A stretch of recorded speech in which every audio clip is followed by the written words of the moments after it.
경기도 고양시에 있는 한 쇼핑몰 지하에서 일하는 직원이 확진되면서 주말에 이어서 오늘도 인근 선별검사소에는 검사 대상자들이 몰렸습니다. 강원도 강릉에서 아이스하키 시합을 치른 서울 광운대학교와 연세대학교 선수단도 집단으로 코로나19에 감염된 것으로 나타났는데요. 자세한 내용 취재기자 연결해서 알아보겠습니다. 엄윤주 기자.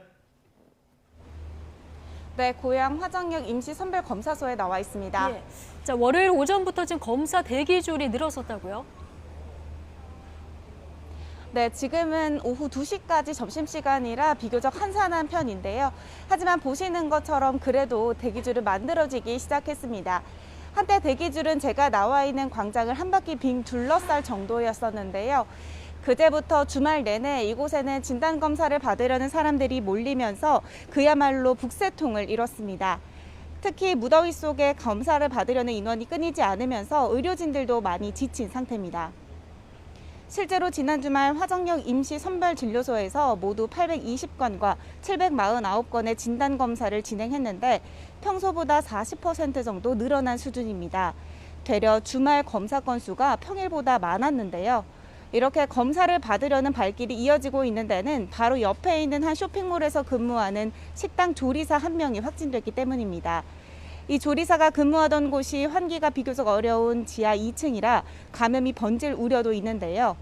다행히 아직 추가 확진자는 나오지 않았지만 해당 쇼핑몰의 경우 서울 지역 시민들도 상당수 방문한 것으로 알려져 방역 당국들은 이 지역 사회로 감염이 확산하지 않을지 긴장하고 있습니다.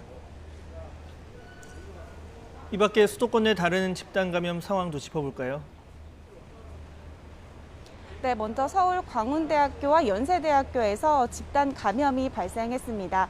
우선 광운대학교 소속 아이스하키 선수 학생 21명이 무더기로 감염됐는데요. 이들은 지난 10일까지만 하더라도 음성 판정을 받았는데 지난 13일과 14일 강원도 강릉에서 연세대학교와 친선 경기를 마친 뒤 함께 식사한 것으로 드러났습니다. 함께 시합을 치른 연세대 아이스하키부 학생들도 지금까지 9명이 확진됐습니다. 나머지 학생 15명은 음성 판정을 받았고 자가격리에 들어간 상태입니다. 방역당국은 전지훈련으로 장시간 체류하면서 마스크 착용이 어려운 음식 섭취나 사우나를 함께 이용한 것으로 파악했는데요. 여기에 친선 경기 중 마스크 착용이 미흡해 상대팀 참가자들에게 추가 전파된 것으로 보고 있습니다. 이 밖에도 수도권 곳곳에서 집단 감염을 속출하고 있습니다. 서울 관악구 직장에서는 지난 15일 종사자 1명이 첫 확진 판정을 받은 뒤 지금까지 10명이 감염됐습니다. 역학조사에서 해당 시설은 출입자 관리나 마스크 착용 등 방역 수칙은 잘 지켰지만 일부 종사자는 증상이 있는데도 계속 근무하고 대부분의 종사자가 휴게실을 사용하고 같이 식사를 하면서 전파된 것으로 보고 있습니다. 집단 감염이 이어진 서울 현대백화점 무역센터점에서도 추가 확진자가 나오고 있습니다. 2명이 추가 확진돼 모두 135명이 격리에 들어갔습니다. 서울 관악구 사우나 시설에서는 현재까지 누적 확진자가 113명으로 집계됐습니다.